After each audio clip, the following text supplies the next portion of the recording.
Welcome back to Cayenne Pepper Commentary. After another exciting week of football, there are now 0 teams left undefeated. This is the earliest this has happened since 2014, when all undefeated teams were gone by week 4. Let's jump into our game recaps and see how that happened. My brain wants me to be dumbfounded by the outcome of this game, but my heart knows this was always going to happen. The Rams, despite winning their past 3 games against the 49ers, have a very poor track record when it comes to playing San Francisco in the Sean McVay era. Christian McCaffrey and friends managed to storm into SoFi and take away the win in overtime. Mac Jones looked absolutely dominant in the first half, taking an early 14-0 lead before the Rams pull it within 10 before the half. LA manages to pull the game close, and down 3 with a minute left, handed off to starting running back Kyren Williams, who fumbles it on the goal line. This wasn't the Rams' only fumble, though, with Blake Corum also dropping a pitch earlier in the game, but it was definitely more detrimental.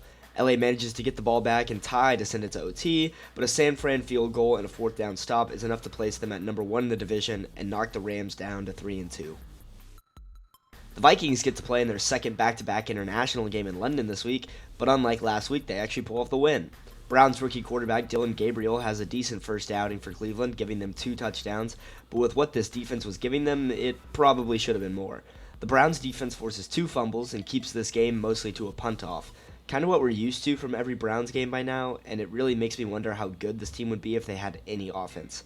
A late missed field goal from Minnesota gives the Browns slight hope to get their second win of the season, but a Carson Wentz legacy drive gives the Vikings a late game winning score.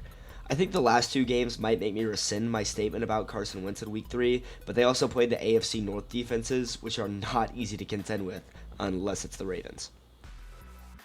Speaking of the Ravens, wow. Just wow.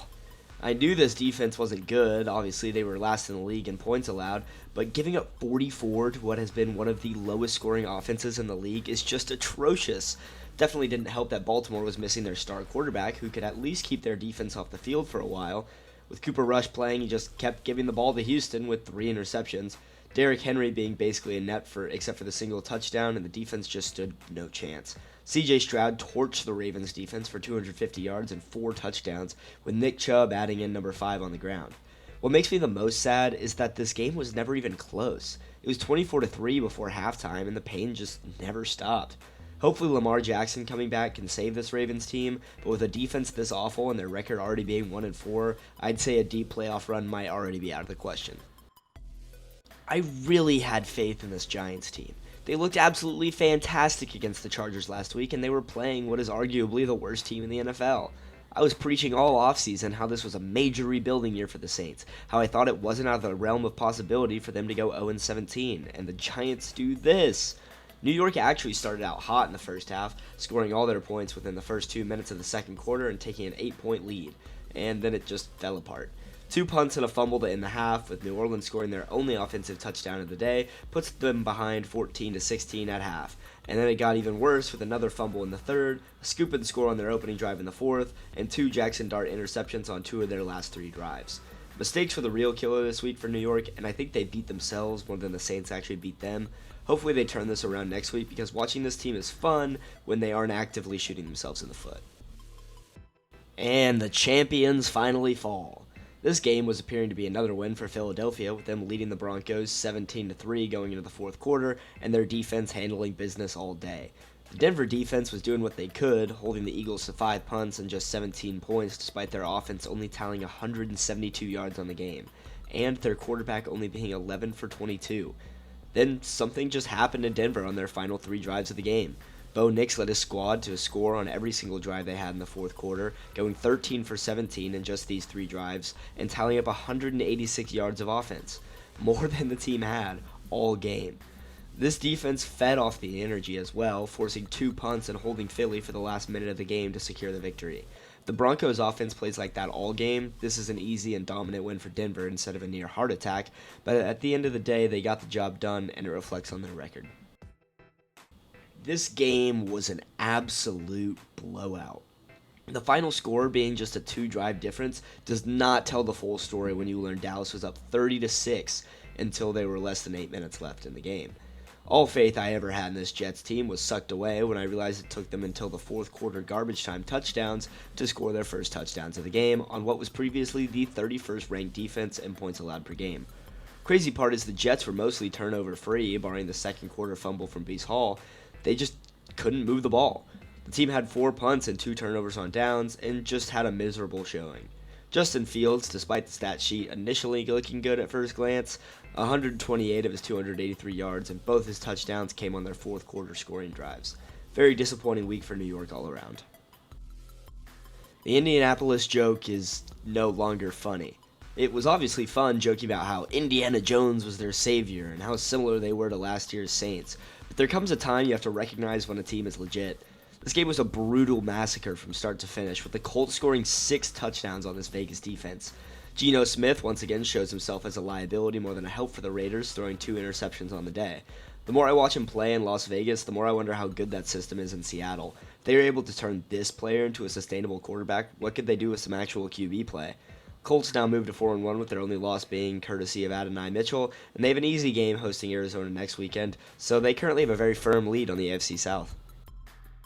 In the game that had the most exciting announcers of the week, still on his feet! The Panthers managed to rally late to take down Miami and Tua's mutated CTE. The Miami quarterback actually had a phenomenal first half, but there's only so much you can do when you only have 19 yards rushing and you're 5 of them. Bryce Young, despite struggling early, was allowed to unlock his ultra form for the 3rd time this season.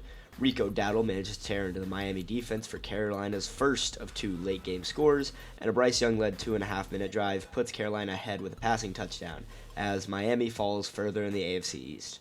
Both of these teams definitely had bright spots today, and if Tua can keep playing like this and unlock a run game, then the Dolphins can maybe still contend this season.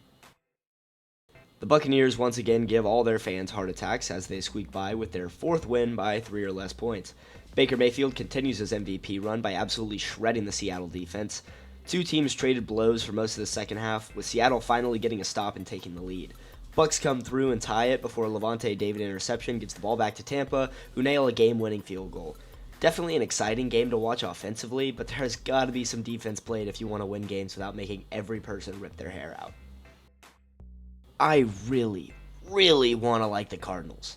As a franchise, they've been through so much, but they make it harder on themselves. They were absolutely demolishing this Titans team, which they should be doing, as the Titans are not good, with Arizona taking in 3 touchdowns in just the first half. And then it all just started going majorly downhill after Amari DiMercado fumbled the ball celebrating as he ran into the end zone. The fact that this has happened twice now in the Professional Football League is incredibly concerning. I can forgive it happening once, but to have it happen again and just 2 weeks later is absurd. Titans used the momentum to rally and get a last-second touchdown for their first win of the year. Amazing for them, but Arizona's got to do better.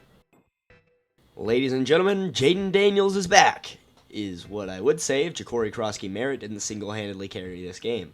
Back had 14 carries for 111 rushing yards and 2 touchdowns. Fantastic performance for the young guys. He continues trying to prove himself as one of the best running backs in the league. The Washington defense also stepped up big, forcing a fumble and a late-game interception, both of which became 7 for the Commanders. The Chargers still lead the AFC West after this loss, but they're going to have to step it up big to keep that. Broncos have been playing hot, and the Chiefs are always vying for a spot. Unfortunately for Cincinnati fans, this game was never close. Even the final score of 24 is a bit of a red herring when you learn that 21 of their points were scored in the fourth quarter, all courtesy of Jake Browning. Backup quarterback, however, also threw for 3 interceptions and performed so badly that the Bengals made a trade this week to acquire Joe Flacco, who is now going to be the first quarterback to start for the Ravens, Browns, and Bengals. Jared Goff put on an absolute clinic against this haphazard Cincy defense, only missing on 4 of his passes and throwing for 3 touchdowns. David Montgomery, along with his 65 yards and a touchdown on the ground, also got to get involved in the passing game, throwing a touchdown of his own. The Lions of last year are definitely back. And the last undefeated team falls. This is what people mean when they say rivalries can go either way. No matter how much better you are, sometimes the level of emotion plays a factor, and it definitely did in Buffalo. This game had a very slow first half, with the score going into the third only being 6-3. Buffalo had 2 fumbles, and New England had a fumble of their own, but it was mostly just a punt fest. The teams then traded touchdowns coming out of the break, but on drive 3 of the half, the Patriots managed an interception. Drake May proceeded to have a legacy drive where he absolutely diced the Bills' defense, and Ramondre Stevenson carried it in to finish off the drive. The Bills did get a touchdown on the following drive and forced a punt on defense, allowing them to tie the game with a field goal, But unfortunately for Buffalo, Drake May was still at quarterback for the Patriots, letting them down the field for a game-winning field goal. Very exciting game, and this is the true definition of any given Sunday. This game was honestly just good for the sport. The Jags defense struggled a little bit, definitely not good to let up 14 points in the fourth quarter, but they also forced their 14th turnover of the year in just 5 games. I don't know what happened to the AFC South this year, but something about seeing 2 4-1 teams from the division, with both being playoff hopefuls, is really refreshing to see. Trevor Lawrence has a pretty good day for Jacksonville despite his interception, only missing on 7 passes and throwing 1 in for 6 as well, and rushing in another 2, including the game-winning touchdowns. Huge morale boost for the Jags, and this team has been so exciting to watch. That wraps up this week's game recaps. I did marginally better than last week in my predictions, with this being my first week not using my preseason predictions. I go 7-7, but there are some pretty rough missed calls in there. Thank you guys so much for watching, and I will see all of you next week.